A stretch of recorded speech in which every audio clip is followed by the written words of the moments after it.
Okay, magluto tayo sudan sa dinner. Natay pork belly. Tapos, nakaman ko'y mais. Sobra na ko gistim ganinang buntag. Ako'y sobra. Ato nang butang sa itong sinigang. Nilaga dahil ilaga na nato ni.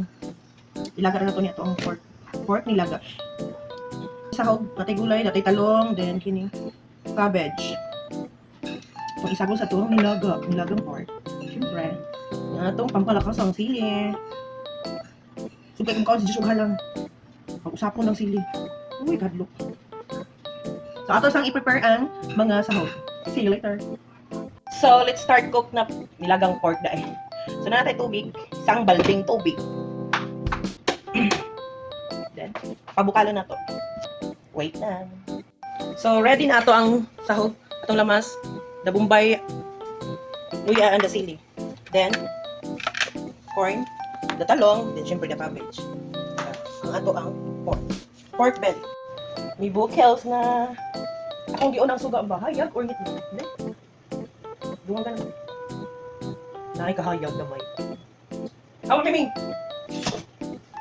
So, ilunod na ang lamas. The lamas. Then ang pork. Ang itang lunod ang pork. Amuton, be.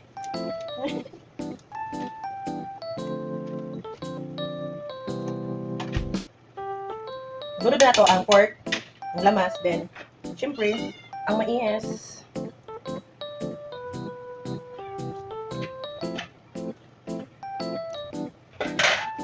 Awa, Ming! Ay, giring dili ba? Hindi ko nitak ang. So, ato saan siya ang pabukalon ug maayo. Betchen. The asin. Humok naman ang mais, pero apil lang yapon ako para mas gawas ang iyang lasa. Then, paminta. Perting igawa.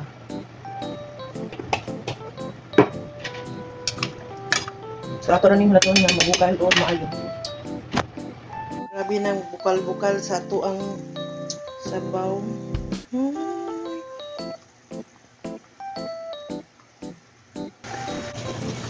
Atong tilawan ato ang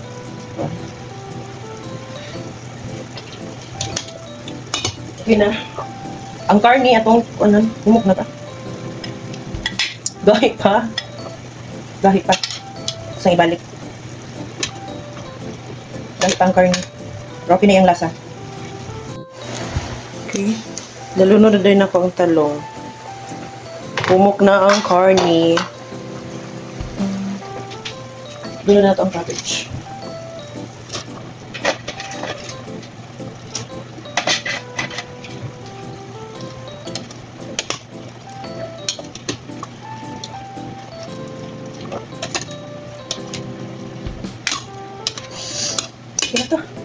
Okay na. Thank you for watching. Please like, follow, and share. Bye-bye. God bless.